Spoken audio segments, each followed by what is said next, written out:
서울 복음방송 주안의 하나 2부 방송으로 이어집니다. 주안의 하나 2부에서는 성도의 삶 속에서 경험한 주님과의 교제를 나누는 살며 생각하며와 은혜의 설교, 그리고 함께 성경을 읽으며 묵상하는 Let's Read the Bible이 준비되어 있습니다. 먼저 살며 생각하며 들으시겠습니다.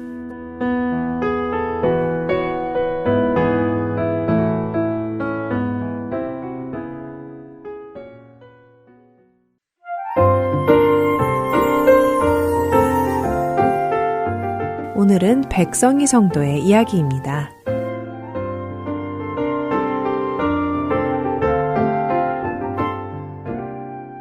결혼한 지 8년 차인 저는 결혼 후에 미국에 오게 되었습니다. 미국에서의 전업주부 삶은 이제 4년 차가 돼가는데요. 요리라면 라면과 계란 후라이만 할 줄 알았던 제가 이제는 제법 남편과 아이에게 줄 수 있는 밥과 국, 그리고 반찬을 만들 줄 알게 되었습니다. 여가 시간에는 베이킹도 하며 이제 저도 요리 어느 정도 해요 라며 자신감도 생겼죠. 남편 도시락은 어떤 것을 싸줄지, 아이의 도시락과 간식은 어떤 것을 준비할지, 오늘 저녁은 어떤 음식을 만들지는 매일 저의 고민거리입니다. 유튜브를 찾아보면서 남편이 좋아할 국, 아이가 좋아하는 반찬을 만들고 맛있게 먹어주는 가족들을 보면서 직장 생활을 하던 때와는 또 다른 행복을 느낍니다. 그런데 이렇게 매일 음식 준비를 하면서 제가 느끼게 되는 것이 있습니다. 예전에는 너무 당연하게 먹었던 엄마의 음식들이 전혀 당연하지 않았음을, 내가 얼마나 좋아할지 생각하며 만드는 엄마의 정성과 사랑이 담겨져 있었음을 새삼 깨닫게 되었습니다. 이제 제가 남편과 딸아이에게 음식을 하며 그 엄마의 마음을 조금은 알 것 같더라고요.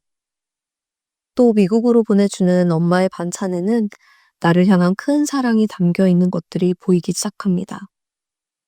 조금이라도 더 넣어주려고 꼭꼭 눌러다는 엄마의 손길을 보면 마음이 뭉클해집니다. 그런데 엄마보다 더 크신 하나님의 사랑을 나는 잘 알아차리고 있을까? 나는 하나님의 사랑을 너무 당연하게 여기고 있는 것은 아닐까? 하는 질문이 제 마음속에 찾아왔습니다.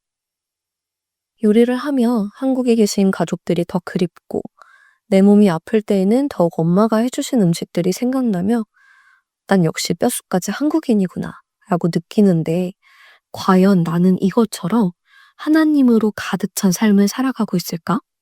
난 역시 뼛속까지 그리스도인이구나 하고 느낀 적은 언제일까 하는 질문이었죠. 이 질문 앞에서 저는 쉽사리 대답할 수 없었습니다. 상황을 통해, 말씀을 통해, 찬양을 통해 하나님을 경험하고 있다고 말하면서도 정작 제 마음의 중심에는 여전히 하나님보다 사람과 가족이 더 크게 자리하고 있지는 않았는지 스스로를 돌아보게 되었습니다. 어쩌면 여전히 내 안에는 가족들의 자리가 더 크고 가족들을 향한 사랑이 하나님을 향한 사랑보다 더 큰 것은 아닐까 생각해 보게 됩니다. 매일매일의 삶에서 가족들과의 사랑이 깊어지는 것처럼 하나님과도 매일매일의 삶에서 사랑이 깊어져야 할 텐데, 어쩌면 극적인 순간에나 특별한 기적에서만 하나님을 만나려고 하고 있지는 않았나 하며 돌아보게 됩니다. 매일의 삶 속에서 말씀을 묵상하고 찬양하며 작은 일상 속에서 하나님과 교제할 때 경험하게 되는 은혜가 더욱 감격스럽고 소중할 텐데 말이죠. 조금은 부끄러운 이야기지만 하나님을 알고 싶다고 하면서도 주님을 알기 위한 시간과 노력을 얼마나 들이고 있는지 생각해 보니 하루의 시간 대부분이 하나님을 위한 시간에 쓰이지 않고 나 자신을 위한 시간으로 쓰이는 것을 알게 되었습니다. 어쩌면 시간을 들이지도 않으면서 하나님의 마음을 자연스럽게 알아갈 수 있다고 생각했던 것 같습니다. 그러던 어느 날 목사님과 이야기를 나눌 기회가 있었는데요. 영적인 훈련도 몸으로 실천하고 시간을 들이는 노력이 반드시 필요하다는 말씀을 해주셨습니다. 그 이야기를 듣고 목사님의 생각에 고개가 끄덕여지며 느낌이 아닌 말씀 속에서 임재하시는 하나님을 뚜렷하게 만나고 싶다라는 갈망이 생겼습니다. 그래서 지난해 한 해가 가기 전에 성경 일독을 꼭 해봐야겠다는 마음이 들었습니다. 목표를 높게 잡으면 포기하기 쉬울 것 같아서 무리하지 말고 하루에 30분만 내보자 라는 생각으로 책상에 앉아 성경책을 읽기 시작했습니다.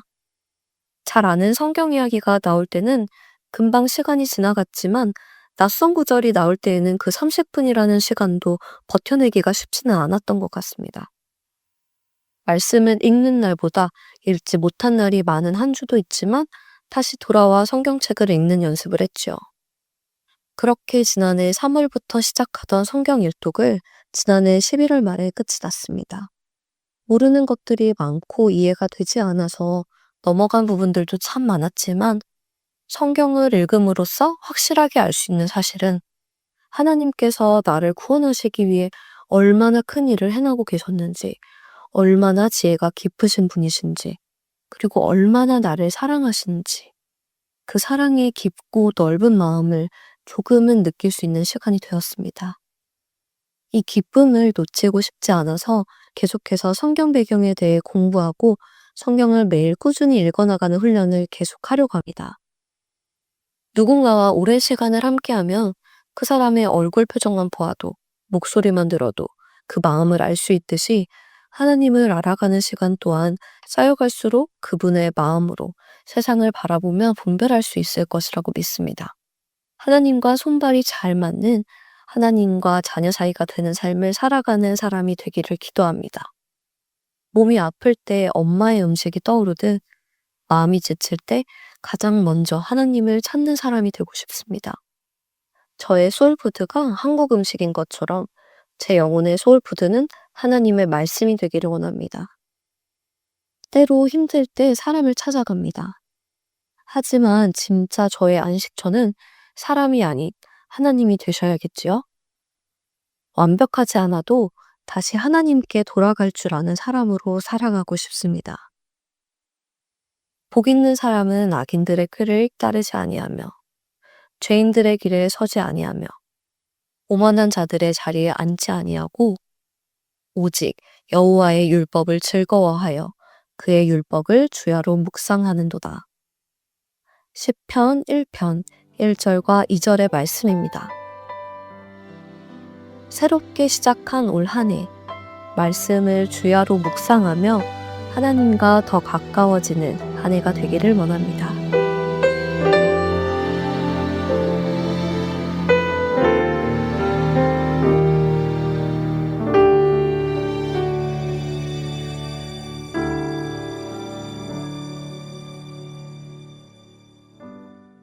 주의 음성을 내가 들으니 사랑하는 말일세.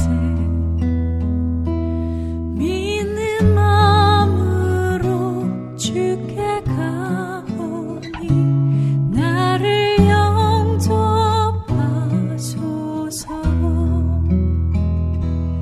내가 십자가 앞에 더 가까이 가오니 구세주의 흘린 보배 피로써 나를 정케 하소서. 주여 넓으신 은혜 베푸사 나를 받아 주시옵소서.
주의 얼굴을 항상 보니 더욱 친근합니다.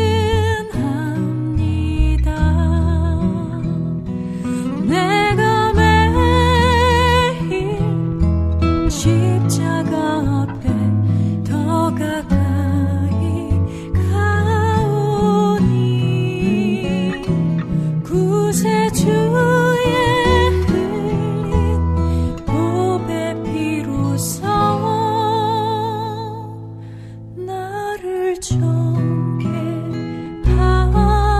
하소서.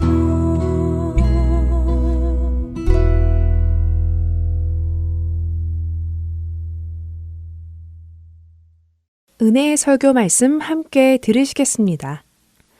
오늘은 경기도 성남시 우리는 교회 박광리 목사님께서 갈라디아서 5장 25절에서 6장 5절까지의 말씀의 본문으로 나와 너를 살피는 성령 공동체라는 제목의 말씀 전해주십니다. 은혜의 시간 되시길 바랍니다.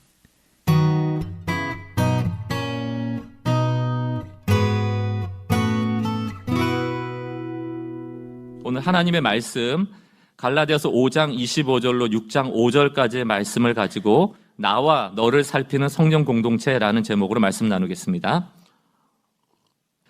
갈라디아서 5장 25절로 6절 5절까지 한 절씩 교독하고 마지막 절 같이 읽겠습니다. 제가 먼저 5장 25절 읽겠습니다. 만일 우리가 성령으로 살면 또한 성령으로 행할지니 헛된 영광을 구하여 서로 노엽게 하거나 형제들아 사람이 만일 무슨 범죄한 일이 드러나거든 신령한 너희는 온유한 심령으로 그러한 자를 바로잡고 너 자신을 살펴보아 너도 시험을 받을까 두려워하라. 너희가 짐을 서로 지라. 그리하여 그리스도의 법을 성취하라. 만일 누가 아무것도 되지 못하고 된 줄로 생각하면 스스로 속임이라.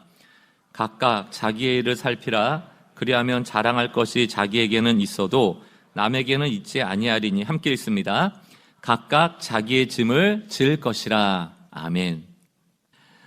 살면서 자기 자신을 잘 아는 게 매우 중요한 것 같습니다. 이게 인간관계에서도 나의 장점과 나의 단점을 잘 알아야 될 때가 많아요. 이 장점과 단점을 모르면 이 관계에서도 어려움이 생기곤 합니다. 그래서 때로 이제 리더가 참 중요한데 내 장점과 내 단점을 스스로 모를 때 좀 신뢰할 만한 리더가 그런 것들을 좀 알려주고 단점을 고칠 수 있도록 도와주고 그런 측면에서 좋은 리더를 만나는 것은 참 복이라고 할 수 있죠. 제가 이제 요 근래 영화를 보지는 않았지만 이 쇼츠 같은 데 뜨더라고요. 떠서 그 배구 관련된 스포츠 영화인데 한 번도 우승을 못한 팀을 맡은 감독 이야기인 것 같아요. 그 결론은 어떻게 되는지 모르겠습니다. 뭐 몇 승을 했는지 모르겠는데 그 간단한 영상에서 나왔던 그 내용이 참 공감이 됐습니다. 그게 뭐냐면 맨날 지는 배구팀인 것 같아요. 근데 이 감독이 그 배구 팀 원들한테 이런 얘기를 합니다. 너희가 어떤 선수인지를 알면 1승이 아니라 100승도 할 수 있어. 다시 말하면 이 사람의 장점과 단점에 맞춰서 포지션을 바꿔주면 재배치하면 언제나 승리할 수 있는데 패배하는 이유는 너희가 어떤 선수인지 너희가 어떤 장점인지 단점인지 모르기 때문이란 얘기예요. 참 맞는 말 아닙니까? 지피지기. 나를 알면 100점 불패라는 거 안 지고 100점 100승 이길 수 있다는 얘기 아닙니까? 이게 신앙생활에서도 똑같이 적용됩니다. 우리가 누군 줄 알아야 돼요. 우리의 정체성에 대해서 분명한 사람이 바른 행동을 합니다. 이런 말이 있어요. 우리의 정체성이 우리의 행동을 결정한다. 우린 반대로 생각해요. 우리가 뭘 하는지에 따라서 우리의 정체성을 확인하려고 하거든요. 그게 아니고 신앙생활은 정체성이 우리 행동을 만들어내요. 그런 의미에서 신앙인들은 doing이 중요한 게 아니고 being이 중요합니다. 우리가 어떠한 존재인가. 정체성은 뭐예요? 안 바뀌어요. 우리가 어떤 행위를 하던 안 바뀌는 게 정체성입니다. 내가 하나님의 은혜로 자녀된 거 안 바뀌어요. 우리가 예수의 제자로 부름받은 거 안 바뀝니다. 우리 안에 성령의 성전으로 우리가 성령의 통치받고 있는 거 안 바뀌어요. 이게 우리의 정체성입니다. 아버지의 재산을 상속분으로 미리 받고 떠났다가 허랑방탕하여 다 소비하고 온 탕자. 그렇게 행동해도 아들이에요. 정체성은 안 바뀌는 겁니다. 그래서 우리의 변하지 않는 정체성을 아는 게 너무너무 중요한 거예요. 이걸 모르면 우리는 행함으로 이걸 증명해내려 하다 실패하고 맙니다. 근데 여러분 이걸 기억하셔야 돼요. 열매는 스스로 열매를 맺을 수가 없어요. 사과는요, 사과 열매는 내버려두면 거기서 열매가 나는 게 아니고 썩어 죽습니다. 열매가 맺히려면 반드시 이 열매는 나무 몸통에 붙어있는 가지 끝에서 열리게 되어 있고요.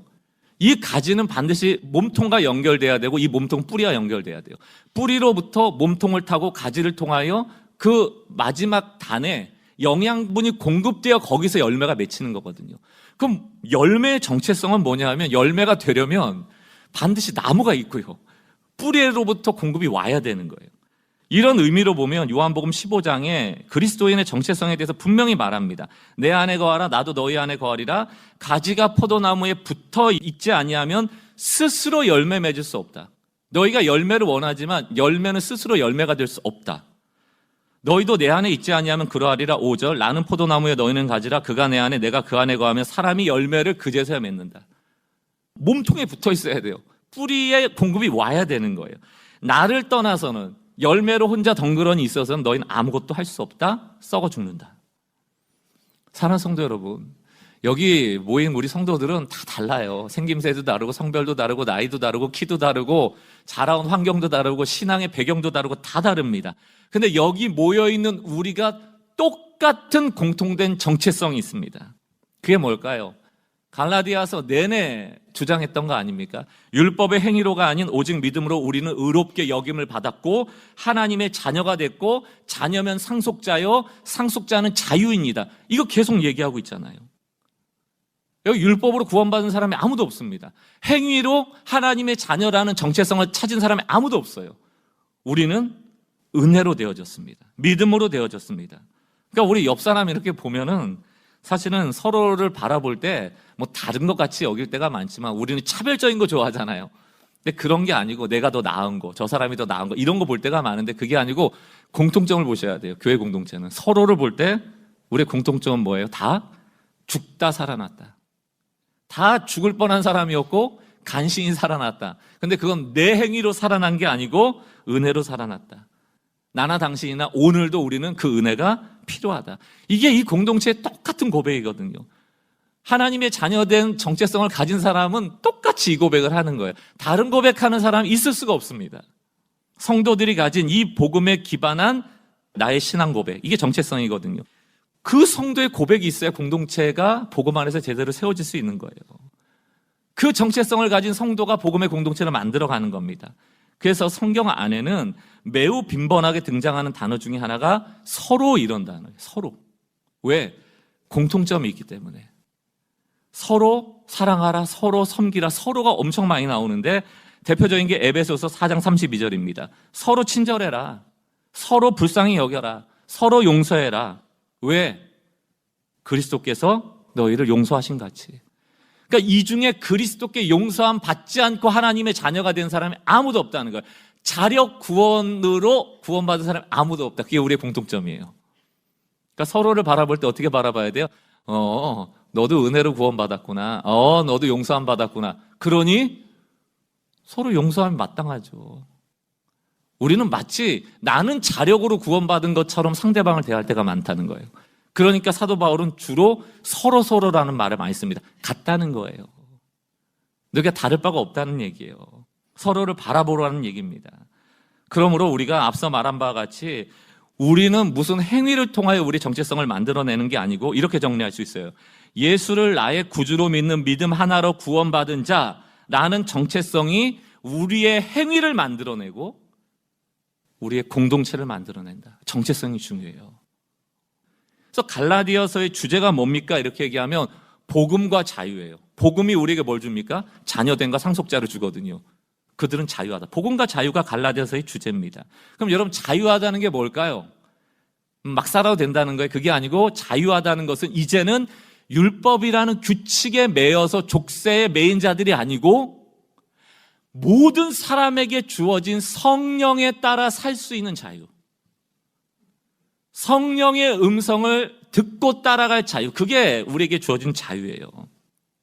한국교회는 성령을 신비하게 만들어 놔버렸어요. 그래갖고 성령 그러면 막 나만 특별하게 경험한 무슨 체험, 신비한 체험, 뭐 이런 것들을 성령과 연관해서 생각할 때가 많습니다. 나만 들은 무슨 음성, 무슨 계시, 뭐 예언. 그러니까 성령 그럼 내 체험 중심으로 말해. 그도 그럴 것이 신앙생활 나만 잘 되기 위해서 해왔으니까. 그러니까 성령님도 나만 위해서 존재하는 분처럼 여겨왔으니까 성령님이 나한테, 하나님이 나한테, 주님이 나한테 이것만 강조하잖아요. 그거 강조하는 게 간증 아닙니까? 다 잘못 간증하면 나만 잘났어 되는 거예요.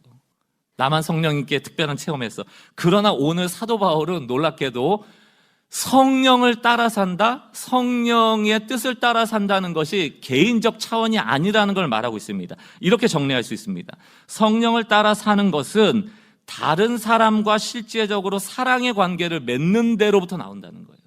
그러니까 저 사람이 성령을 따라 사는가를 뭘 보면 안다? 다른 사람한테 어떻게 하는지를 보면 안다는 거예요. 그래서 오늘 사도 바울은 이 5장 25절에서 6장 5절까지 뭘 하는가? 성령을 따를 때 서로를 향하여서 절대 하지 말아야 될 것, 성령을 따를 때 서로에게 어떻게 해야 될 것에 대한 이야기를 한다고요. 성령의 열매는 다 관계예요. 하나님과 어떻게 관계를 맺을 것인가, 서로에게 어떻게 관계를 맺을 것인가, 나와 어떻게 관계를 맺을 것인가, 그게 성령의 열매로 다 나타납니다.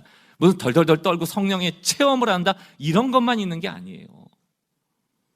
오늘 이 본문 말씀을 통하여서 성령의 역사를 마치 개인의 신비한 체험으로 제한했던 그런 생각을 좀 편견을 버리고 나와 다른 사람과의 관계를 점검하고 성령의 음성에 순종할 때 하지 말아야 될 것, 또 해야 될 것을 통하여서 우리 삶 가운데 성령의 열매가 맺혀지는 은혜가 있길 주의 이름으로 축원합니다.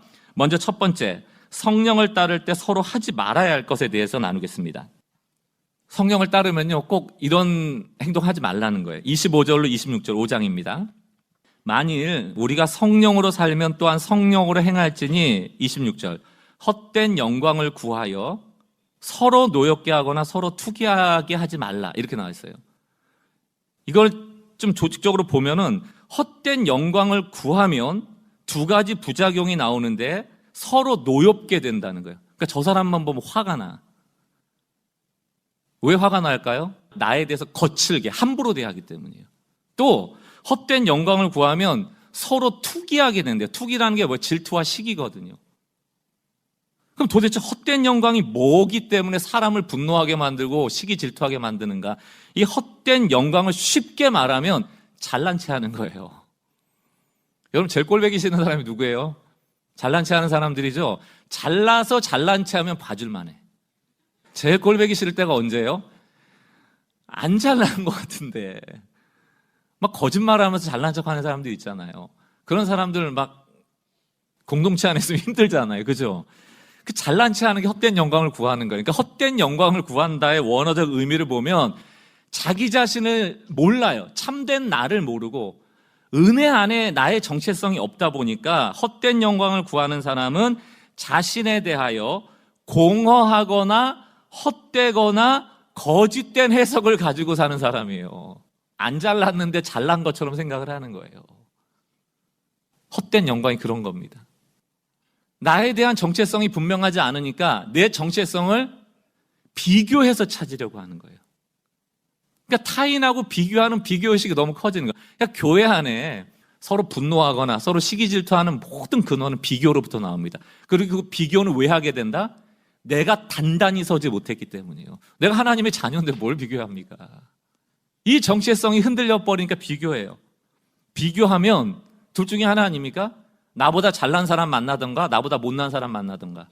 못난 사람 만나면 자만심이 가득해져요. 막 함부로 대하고. 나보다 잘난 사람 만나면 에고 하고 열등감에 빠지고. 두 가지거든요. 자만심부터 좀 다루겠습니다. 자만심이라는 거는 자존감하고는 좀 달라요. 자존감은 좋은 겁니다. 자존감의 정의는 이런 거예요.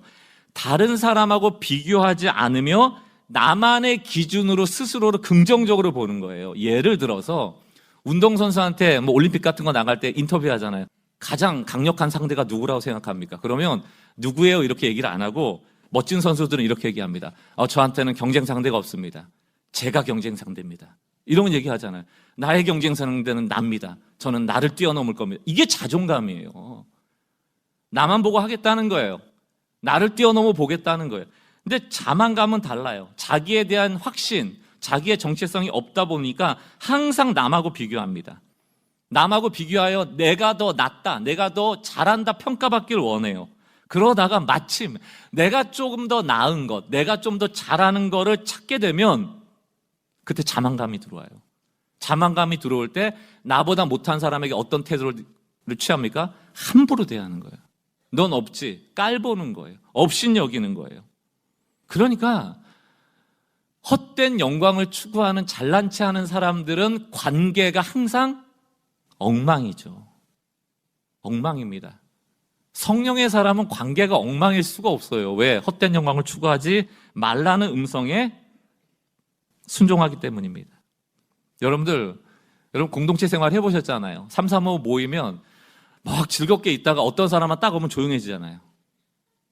갑자기 화가 나잖아요. 갑자기 가고 싶잖아요. 근데 어떤 사람이 오면 분위기가 화기애애해지고 너무 막 더 즐거워지잖아요. 여러분 어떤 사람이세요? 갑자기 분위기가 싸해진다고 헛된 영광을 추구하는 사람이, 잘난 척하는 사람들. 저 사람한테 말 함부로 하지 말아요. 조금이라도 꼬투리 잡히면 나한테 함부로 대하니까. 이게 자만심이에요. 반대로 이 자만심 있던 사람이 남하고 비교하다가 나보다 더 잘난 사람을 만나버리면 어떻게 생각합니까? 운명기지고 이러고 열등감에 빠져버리는 거예요. 그리고 투기가 나옵니다. 질투와 시기. 여기서 투기라는 단어의 의미는 이런 거예요. 다른 사람이 정당하게 가진 것에 대하여 그게 없어지기를 바라는 마음. 복음은 축복하는 건데, 남이 잘 되기 바라는 건데, 비교하는 사람은 자기보다 더 많은 것을 가진 사람에 대하여 투기심이 나와서 그게 없어지기를 바라는 거예요. 망해라. 망해라. 이런 생각을 갖게 된다는 것입니다. 그러니까 여러분, 헛된 영광을 추구하면 끊임없이 남하고 비교하게 되고 자만해지거나 열등감에 빠지게 돼 사람을 노엽게 하거나 사람을 투기하게 만드는 거예요. 그러니까 성령께서는 절대로 그러지 말라요. 해서는 안 되는 게 바로 헛된 영광 추구하는 거다. 왜 헛된 영광 추구합니까? 정체성이 없어서 그래요. 사랑하는 성도 여러분, 우리 하나님의 자녀입니다. 너의 정체성을 복음에서 충분히 찾을 수 있으니 너의 정체성을 분명히 하고 헛된 영광 추구하는 데로부터 나오라는 거죠. 복음을 누리고 누리게 하라? 이게 무슨 구호입니까? 복음을 누린다라는 것이 바로 나는 하나님의 자녀로서 하나님의 은혜 안에 복 안에 있어. 그러므로 나는 너를 잘되게 할 거야. 기꺼이 축복할 거야. 이게 복음을 누리고 누리게 하는 자의 구호죠. 헛된 영광을 추구하는 사람은 항상 자기만 잘 되길 바랍니다. 그것으로부터 나오라는 얘기입니다. 팀켈러가 갈라디아서 설교를 하면서 이런 글을 적었더라고요. 제가 한번 인용해 봤습니다. 한번 들어보세요. 그 사람이 나를 어떻게 생각하는지는 이제는 더 이상 중요하지 않습니다. 목사님이 나를 어떻게 생각할까? 저분이 어떻게 생각할까? 내가 이 얘기했는데 어떻게 생각할까? 관심 없어요, 여러분. 집에 가서 막 크크크 앓으면서 상상의 나래를 펴면서 자만심에 빠졌다, 열등감에 빠졌다, 그러지 말라는 거예요. 그 사람의 인정이 아니라 나는 이제 그리스도께 인정을 받은 사람입니다.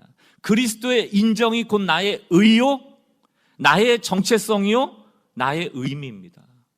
그럼 여러분, 하나님이 지금 여러분을 인정해 주세요, 안 인정해 주세요? 인정해 주셨잖아요. 나의 자녀라. 자녀면 상속자요. 너는 자유인이라. 말씀 믿는 대로 그대로 다 여러분 소유하셨잖아요. 근데 뭐에 목마르시냐는 거죠. 성령께서 말씀하십니다. 헛된 영광 추구하지 말고 너의 정체성을 분명히 잡으라는 거예요. 그 사람 인정해 준다고 더 나은 사람이 되는 것도 아니고, 아니라고 해서 덜한 사람이 되는 것도 아닙니다. 우리는 하나님의 자녀다. 복음을 누리는 자다. 누리기 할 소명 있는 자다. 이렇게 믿으시면 됩니다. 두 번째는 성령을 따를 때 하지 말아야 될 게 헛된 영광 추구하는 것이라면 이제 해야 될 거는 뭐냐? 서로의 짐을 지는 것. 서로에게 해야 될 게 서로의 짐을 지고 자기의 짐을 지는 건데, 해야 될 것을 알기 위해서는 이 짐에 대한 두 가지 다른 종류의 짐을 이해할 필요가 있습니다. 갈라디아서 6장 2절과 5절에 보면 짐이라는 단어가 나와요. 한번 읽어볼게요. 2절부터 있습니다. 여러분은 서로 남의 짐을 져주십시오. 아, 남의 짐. 그렇게 하면 여러분이 그리스도의 법을 성취할 겁니다. 그리스도의 법의 핵심은 뭐예요? 사랑하는 거죠. 사랑을 이루는 거는 남의 짐을 져주는 거래요. 이렇게 2절 말하고 있고 5절로 넘어와 보니까 이번엔 조금 반대되는 개념 같은데 사람은 각각 자기 몫의 짐을 져야 됩니다. 이렇게 돼 있어요. 그러니까 두 가지 짐이 있죠. 남의 짐도 져야 되고 내 짐도 져야 되고. 근데 여기에 짐이라는 용어가 원어가 달라요. 서로의 짐, 남의 짐을 지라 할 때 이 짐은요, 바로스라고 무거운 짐입니다. 그러니까 나 혼자 들 수 없는 짐이기 때문에 공동체가 나눠줘야 돼요. 안 나눠주면 그 무게에 짓누르게 돼요. 반면 5절에 각자에게 주어진 짐의 원어는 포르티온이라고 본인이 가지고 다닐 수 있는 가벼운 짐이에요. 그러니까 우리 인생에는 몇 가지 짐이 있다, 두 가지 짐이 있어요. 하나는 서로 져줘야 될 짐이 있고 또 하나는 내가 져야 될 짐이 있다는 얘기입니다. 먼저 나눠져야 될 짐에 대한 이야기를 나누자면 공동체 안에서는 누군가 늘 혼자 감당하기 어려운 짐에 짓눌려 살아가는 분이 계셔요. 그런데 이거를 예민하게 살피지 않으면 모르죠. 그러니까 성령께서 오늘 말씀하실 때 성령을 따라 산다는 것의 의미는 서로에게 혹시 무거운 짐이 있지 않는가를 면밀히 살피라는 뜻이에요. 그러니까 성령을 따라 산다는 게 떨고 혼자 은혜 받고 막 체험하고 이게 아니고 저 사람 혹시 힘들지 않나 그거 살피란 얘기예요. 성령이 그거 원하신다는 겁니다. 성령을 따라 산다는 것은 다른 사람한테 관심을 갖는 거고 그 사람이 혹시 무거운 짐이 있으면 그 짐을 다 내가 질 수는 없잖아요. 한 덩어리라도 떼어오는 거죠. 덜 무거워질 수 있도록. 한국교회는 이 믿음을 좀 극단적으로 강조를 많이 합니다. 그러니까 막 불굴의 의지를 가지고 어떤 어려움도 헤쳐나가야 된다. 이걸 믿음이라고 생각할 때가 많아요. 그러니까 도움을 주려고 해도 믿음으로 이겨야 된다고. 그것도 교만이에요. 그것도 교만이라고요. 성경을 보면 우리 모두는 나눠야 될 짐도 있는 거예요. 그러니까 도와달라고 그래야 돼요. 기도해달라고 그래야 돼요. 우리가 그 짐을 다 가져올 수는 없지만 우리가 저 사람에게 복을 줄 수는 없지만 축복할 수는 있어요. 하나님께 중보기도 할 수도 있고 복을 빌어줄 수도 있고 재정적으로 도와줄 수도 있고 경청하여 그 사람의 짐을 덜어줄 수도 있고 방법은 다양하게 있습니다. 그래서 하나님이 우리가 뭐 다 질 짐만 있으면 굳이 왜 도와주세요? 그런데 하나님 성경에서 뭐라고 말씀하세요? 우리에게 무거운 짐이 있기 때문에 내가 너를 홀로 두지 않을 거야. 하나님도 함께 한다고 그러고 하나님이 함께 하는 게 우리 안 느껴질 때가 많잖아요. 안 보이시잖아요. 사람을 통해서도 일하신다고요. 고린도후서 7장 5절 6절을 보면 사도 바울이 전도여행 가다가 어려움을 만났습니다. 우리가 마게도니아에 이르렀을 때에도 우리 육체가 편하지 못했고 힘들고 사방으로 환난을 당하여 밖으로는 다투고 있고 안으로는 두려움이 있고 6절 그러나 낙심한 자들을 위로하시는 하나님이 짠 나타나셨다? 아니에요. 사람이 나타납니다. 디도를 통하여 위로하시는 거예요. 사도 바울에게 늘 위로자는 디도였거든요. 디도가 온 거예요. 여러분, 우리가 손 한번 잡아주고요. 기도해 줄게. 축복해 주고요. 하나님이 아실 거야. 얼마나 힘들어. 이 위로 한마디에 울컥 눈물이 쏟아지고 마음이 해소되는 게 인간입니다. 왜? 우리에게 나눠야 될 짐이 있기 때문이에요. 알아줘야 됩니다. 그러기 위해서는 면밀히 살펴야죠. 여러분, 서로 무거운 짐을 지지 않으려는 것도 성령을 따르지 않는 것이 되고요. 반대로 그 무거운 짐을 나 혼자 질 수 있다라고 내놓지 않는 것 역시 성령을 따르지 않는 게 될 수가 있어요. 제가 종종 소개하는 복음성가 있잖아요. 사랑을 줄 수 없을 만큼 가난한 자도 누구 좀 도와주라 그러면 아유 내 코가 석자야. 나 거기 신경 쓸 여력이 없어. 그 성령님이 기뻐하시지 않는 거예요. 줄 수 있다는 겁니다. 사랑을 줄 수 없을 만큼 가난한 자도 없고 반대로 사랑을 받지 않아도 될 만큼 부요한 자도 없다. 이게 공동체입니다. 우리는 모두에게 나눠야 될 짐이 있어요. 특히 약점을 봤을 때, 범죄한 사실을 알았을 때, 이럴 때 헛된 영광을 추구하는 사람이 이 공동체에 많잖아요. 그런 사람은 자만심을 추구한다고 그랬죠. 비교한다고 그랬죠. 이 사람은 약점이 잡혔네. 이 사람 이런 죄를 졌네. 그거 아는 순간 헛된 영광을 취하는 사람들, 잘난 체 하는 사람들은 그걸 약점을 탁 잡아요. 그리고 함부로 대합니다. 질책하고요. 막 뭐라 하고요. 그러나 그것은 성령께서 원하시는 방법이 아니에요. 공동체는 그 죄의 짐도, 그 약점도 함께 지도록 성령께서 말씀하십니다. 갈라디아서 6장 1절을 보세요. 형제들아, 사람이 만일 무슨 범죄한 일이 드러나거든 신령한 너희는, 신령하다는 게 뭐예요? 막 기도 많이 하고 손 떨고 막 입신하고 이런 거예요? 여기서 신령한 사람들이라는 뜻은 앞에 갈라디아서 5장에서 말하는 성령을 따르는 사람은, 성령의 음성을 듣는 사람은, 성령이 기뻐하시는 일을 하는 사람은, 그 뒤가 중요해요. 어떤 사람이라고요? 온유한 심령으로. 성령의 사람은 온유합니다. 성령의 사람은 극단적이거나 공격적이거나 나만 옳다 하거나 정죄하거나 거칠거나 함부로 대하지 않아요. 아무리 옳은 얘기도 온유합니다. 신령한 너희는 온유한 심령으로 어떻게 하라고요? 그러한 자, 범죄나 약점이 있는 자를 바로 잡아주고, 여기서만 끝납니까? 너 자신도 살펴보아 너도 그 시험에 빠질 수 있으면 경계하라는 얘기예요. 이게 신령한 사람이에요. 성령의 사람은 온유합니다. 그리고 이 상황을 바로 잡을 뿐만이 아니고 나도 돌아보는 거예요. 성령을 따르지 않는 헛된 영광을 추구하는 사람, 오, 꼬투리 잡혔어. 너 이거 했지? 나는 그거 안 했어. 넌 나쁜 놈이지? 나는 의로워. 앞으로 내 앞에서 고개 숙이고 다녀? 눈 깔고 다녀? 다른 사람을 다 알리고 약점 다 전하고 공동체 엉망 만들어 놓고 해결도 안 되고 점점 힘들어지죠. 이 사람 편 저 사람 편 당파를 나누고. 여러분, 신령한 성도는 온유한 성도예요. 온유하다는 게 뭡니까? 따뜻하고 부드럽다는 뜻입니다. 그런데 성경에서 온유했다, 모세가 온유한 사람이었다 때 이 온유는 타고난 본능을 얘기하지 않아요. 본성을 얘기하지 않습니다. 왜 성령의 열매에 온유가 들어갔겠어요? 그건 만들어지는 겁니다. 온유의 원어적 의미를 가장 그림 언어로 잘 설명하는 게 이런 거예요. 야생마를 길들였어요. 여러 말을 길들여 놓은 다음에 이 중에서 가장 준마, 가장 명마를 고르기 위해서는 물을 안 먹여요. 며칠 동안 물을 안 먹이고 냇가에 풀어놓는다는 겁니다. 그럼 그 말들이 물냄새를 맡고 냇가로 갔을 때 그 마시려는 순간 휘스를 부는 거예요, 주인이. 그때 돌아오는 말이 명마입니다. 이게 온유예요. 온유의 핵심은 참아내는 힘이에요. 견뎌내는 힘이고 내 본능을 절제하는 겁니다. 그래서 이걸 성령의 열매, 성령의 음성을 들음으로 내 본능을 참아내 부드럽고 따뜻해지는 거예요. 이게 온유한 사람입니다. 그 사람이 바로 신령한 사람이에요. 그 사람만이 이 공동체의 문제를, 그 사람의 약점을 바로잡는 사람이 되어집니다. 큰 소리치고 제 잘난 체하고 약점 잡아서 함부로 하는 사람은 절대 문제 해결 못해요. 그 사람은 성령의 사람이 아니라고 규정하셔야 됩니다. 성령의 열매가 안 보이면 성령의 사람이 아니에요.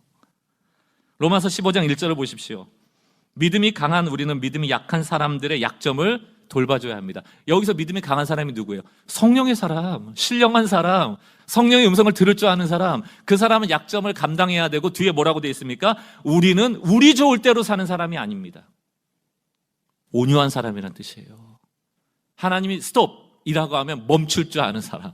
내가 아무리 거칠게 대하고 내 본능대로 욕하고 싶어도 참는 사람들. 이게 온유한 사람이에요. 할 말 다 하는 사람은 성령의 사람이 아닙니다. 삼키는 사람들이에요. 그리고 해결하려는 사람들이에요. 그리고 거기서 멈추는 게 아니고 나도 다음번에는 이 죄의 주인공이 될 수 있다는 경계를 삼는 사람들. 어떻게 교만해질 수가 있어요? 그 사람의 죄를 어떻게 정죄할 수 있습니까? 나도 언제나 그럴 수 있는 약점을 가진 자인데 늘 겸손하죠. 갈라디아서 6장 3절 5절 공동번역으로 보겠습니다. 3절, 사실 아무것도 아닌 사람이 무엇이나 된 것처럼 생각한다면 그는 자신을 속이고 있는 겁니다. 자기 정체성을 모른다는 거예요. 이게 자기가 은혜로 하나님의 자녀된 걸 모르기 때문에 사실은 아무것도 아닌데, 나 아무것도 아닌데 잘난 척한다는 얘기예요. 뭐나 되는 것처럼 여긴다는 거예요. 꼬투리 하나 잡고 넌 없지, 난 있어. 그럼 막 자랑하고 잘난 척하고. 4절, 각각 자기가 한 일을 살펴봅시다. 잘한 일이 있다면 그것은 자기 혼자 자랑스럽게 생각할 일이지 남에게까지 자랑할 것은 못 됩니다. 너 지면 너가 지는 거지. 그거 당연히 져야 될 짐 지고 뭘 자랑을 해. 5절, 각 사람은 자기 짐 져야 되기 때문입니다. 우리에게 짐이 어떤 게 있다고 그랬어요? 나눠서 져야 될 짐도 있고 내가 져야 될 짐도 있어요. 당연한 거예요, 여러분. 그 두 가지 짐이 이 공동체에 늘 있는 거예요. 모두에게 있는 거예요. 남들 좀 도와서 그 짐을 나눠줬다고 대단한 사람인 양 거들먹거릴 것도 없고, 각자에게 주어진 짐이 있는데 그거 졌다라고 남한테 자랑할 것도 없고, 너뿐 아니라 다 그런 짐을 지고 살아간다라고 마땅히 여기며 살라는 얘기입니다. 사랑하는 성도 여러분, 하나님은 각자에게 다 감당할 시험을 주세요. 시련을 주시고 감당하게 하십니다. 그 피할 길도 내주신다고 말씀하셨잖아요. 그러니까 왜 나만 겪는 시련이냐, 왜 나만 져야 되는 짐이냐라고 낙심하고 좌절할 것도 아니고, 또 그런 어려운 상황을 돌파하고 나왔다고 해서 자랑할 것도 아니란 얘기예요. 그냥 당연한 거예요. 그냥 당연한 거예요. 남의 짐 져주는 거 당연한 거고, 내 짐 지는 거 당연한 거고. 이런저런 소그룹이나 모임에서 건강하지 못한 소그룹, 건강하지 못한 모임이 되면 반대 현상이 나타나요. 어떤 현상인가? 자기 정체성이 불분명하잖아요. 성령의 음성을 못 듣고 성령을 따를 마음도 없잖아요. 그러면 서로의 짐에 관심이 없습니다. 저 사람이 혹시 짓눌려 있는 게 뭘까? 관심이 없고요. 자기가 져야 될 짐을 남한테 맡겨버려요. 이게 최악의 공동체예요. 맨날 나만 죽는 소리. 365일, 1년이 지나고 2년이 지나도 그 문제 또 나오고 또 힘들고 또 힘들고. 그래서 공동체가 그 사람만 보면 지쳐요. 자기가 져야 될 짐이라 여기지 못하기 때문이에요. 여러분, 내가 져야 될 짐 지고요, 서로에게 혹시 무거운 짐이 있으면 나눠줘야지라고 서로를 보는 게 선순환이 되잖아요. 그러면 5명 모였으면 5명이 져야 될 짐의 몫이 평균적으로 딱 맞게 돼 있어요. 공동체는 그렇게 되는 겁니다. 그래서 서로 보라는 얘기예요. 나는 너한테 관심 갖고, 너는 쟤한테 관심 갖고, 쟤는 쟤한테, 쟤는 나한테. 이렇게 돌아서 짐을 나누다 보면 각자의 짐 있고 서로 나눠질 짐이 나눠지면 짐의 무게가 같아져요. 이런 평균케 하는 원리가 공동체 안에 늘 작동이 돼야 됩니다. 정리하겠습니다. 성령을 따라 산다는 것은 개인적인 신비한 무슨 체험, 이런 것도 하나님의 영이 감당할 수 있는 육체를 뚫고 오시면 우리 감당할 수 없을 때 현상이 있죠. 저도 경험했고 그거를 인정합니다.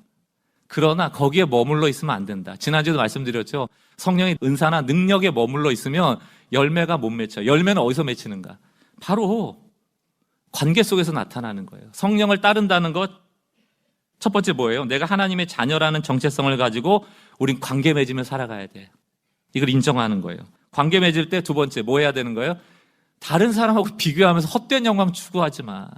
누구 보면서 막 자만심 부려서 함부로 대하지도 말고 열등감에 빠져갖고 저 인간 망해라, 이러면 안 돼요.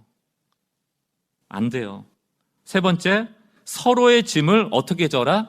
온유함으로 져라. 이 짐이라는 게 여러분 죄가 포함되어 있습니다. 약점이 포함되어 있어요. 우리가 용납하지 못할 죄가 없어요. 하나님이 우리를 다 용납하셨기 때문에. 이 복음이 이 교회 안에 있으면 싸울 일이 왜 생기겠습니까? 싸울 일은 다 자만심과 열등감에서 나오는 겁니다. 분노하게 함과 노엽게 함과 질투에서 나오는 거예요. 그러니까 온유한 성령의 열매를 올 한해 맺게 해달라고 좀 기도하셔야 됩니다. 그리고 네 번째 뭐예요?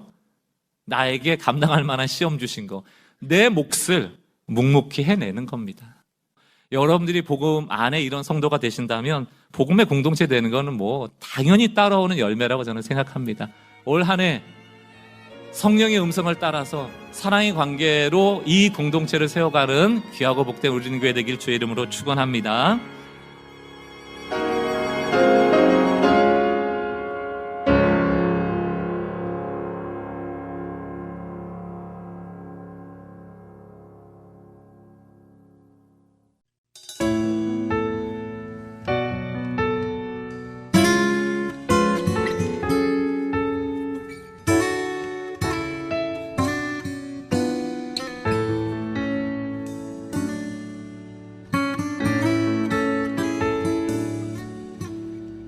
허무한 시절 지날 때 깊은 한숨 내쉴 때 그런 풍경 보시며 단식하는 분 있네. 고와 같이 너희를 버려두지 두지 않으리 내가 너희와 영원히 함께하리라 허무한 시절 지날 때 깊은 한숨 내쉴 때 그런 풍경 보시며 단식하는 분인데 고와 같은 너희를 버려두지 않으리 내가 너희와 영원히 함께하리라 성령이 오셨네 성령이 오셨네 내 주에 보내신 성령이 오셨네 우리 인생 가운데 친히 찾아오셔서 그 나라 꿈꾸게 하시네 억눌린 자 갇힌 자 자유함이 없는 자 피난처가 되시는 성령님 계시네 주의 영이 계신 곳에 참 자유가 있다네 진리의 영이신 성령이 오셨네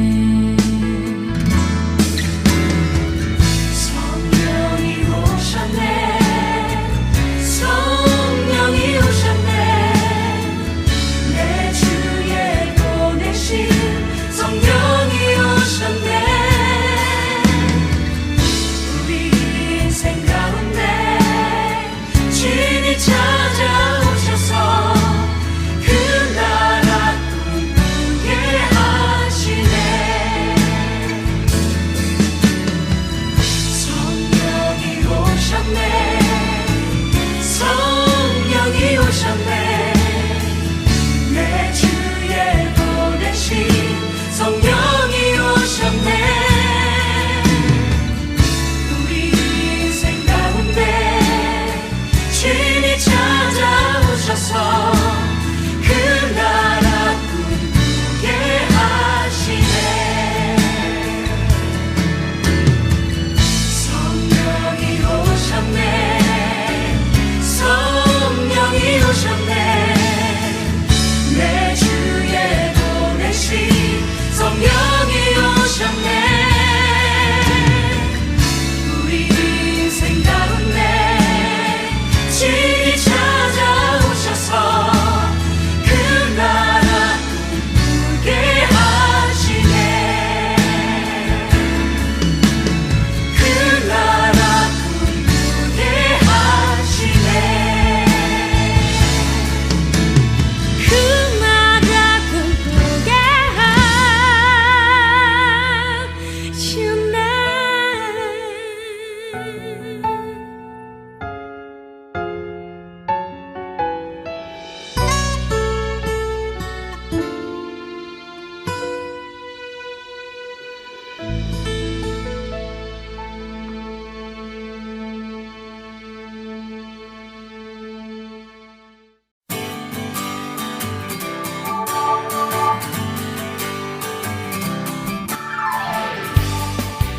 지역 마켓 및 여러 가지 한인 업소는 복음을 전할 수 있는 선교의 좋은 통로입니다.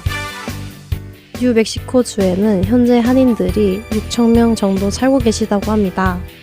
앨버커키에 위치한 아리랑 마켓 또는 김스 마켓에 저희 CD를 놓아주시고 관리해 주실 동역자를 찾습니다. 매주 혹은 한 달에 2번 정도 방문하여 CD를 배치해 주실 수 있는 분은 연락주세요.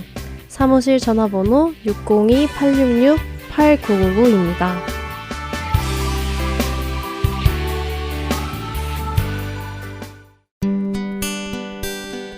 기쁜 소식 사랑으로 땅끝까지 전하는 아랜소 이어서 Let's Read the Bible 함께 들으시겠습니다.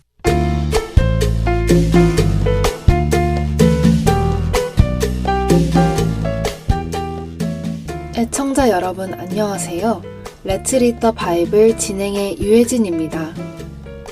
십자가를 지시기 며칠 전 예수님은 성전에 들어갔다 나오시며 화려하게 치장된 그 성전이 돌 위에 돌 하나도 남지 않고 모두 무너질 것이라고 경고하셨습니다.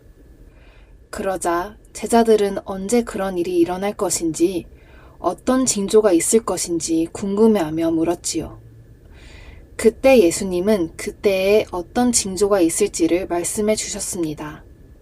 그리고 그 징조 후에 예수님이 다시 오셔서 택하신 자들을 땅의 모든 곳에서 이끌어내실 것이라고 말씀하셨지요. 사람들은 그때가 언제인지 궁금해합니다. 언제 그런 일이 일어날지 궁금해하지요. 그런데 왜 그때를 궁금해할까요? 아마도 그때를 안다면 그때가 가까울 때에 바짝 정신을 차리고 주님 만날 준비를 하려고 하기 때문은 아닐까요? 어떻게 생각하면 나쁜 의도는 아닙니다.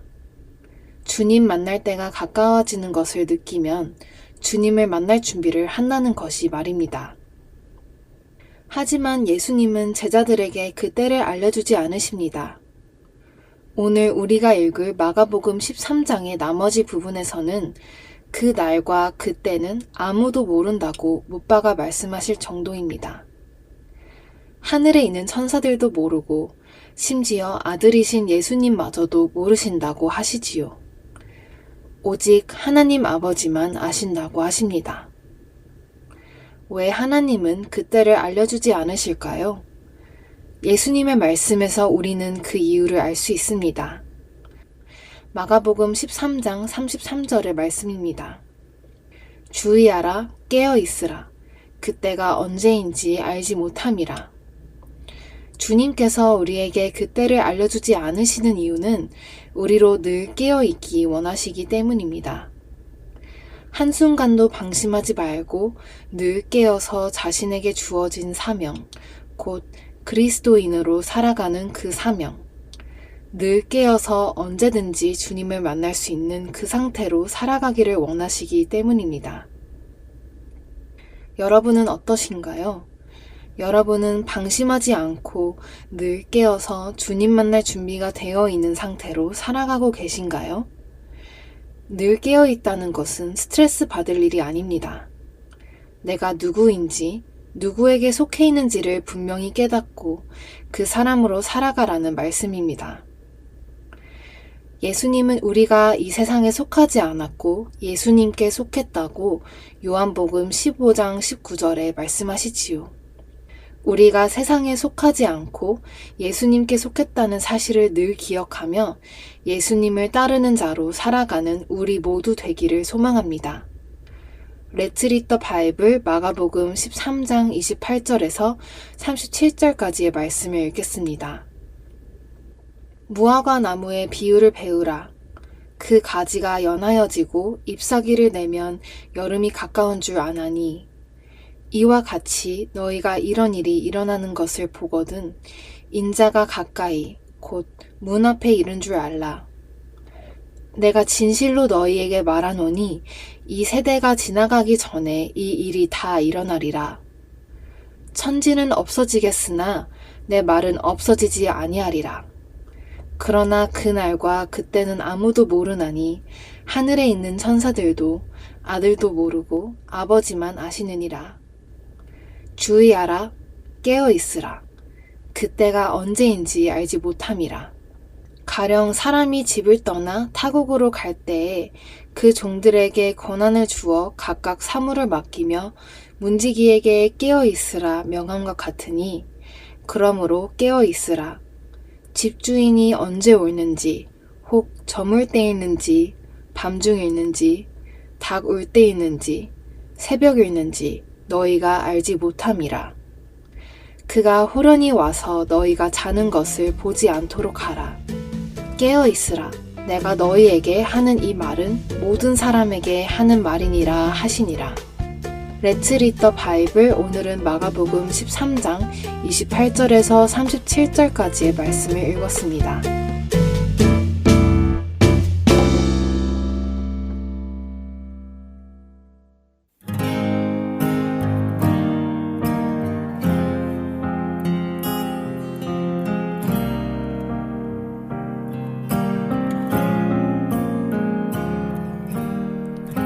주께 가오니 날 새롭게 하시고 주의 은혜를 부어주소서.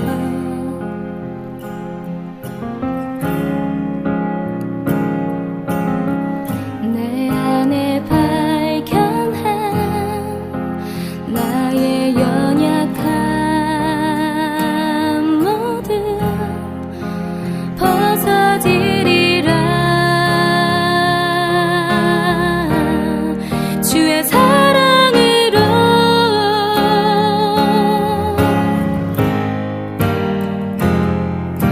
주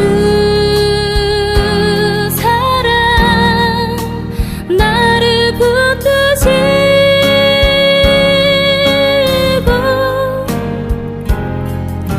주 곁에 날 이끄소서.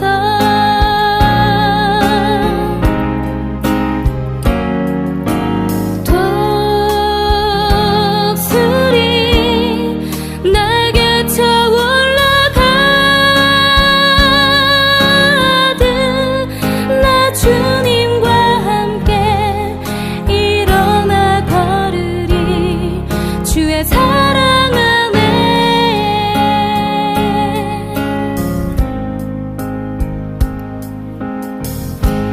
나의 눈 열어 주를 보게 하시고 주의 사랑을 알게 하소서.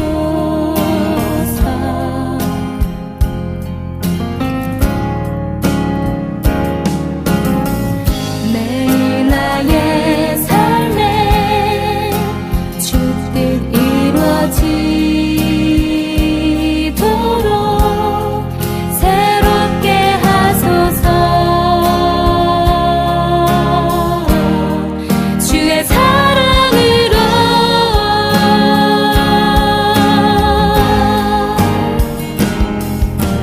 주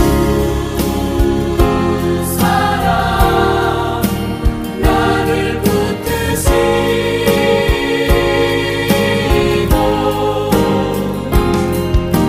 주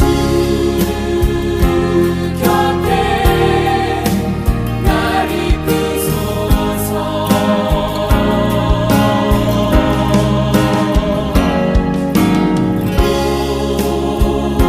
독수리 날개 쳐올라가듯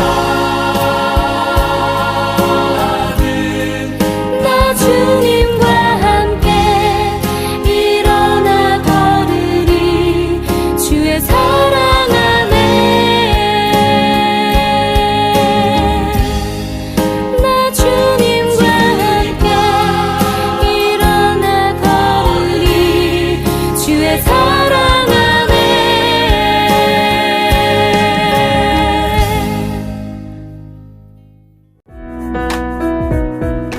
주안의 하나 2부 준비된 순서는 여기까지입니다. 계속해서 주안의 하나 3부로 이어집니다. 주님의 말씀을 더 알아가는 시간 되시길 소망합니다. 안녕히 계세요.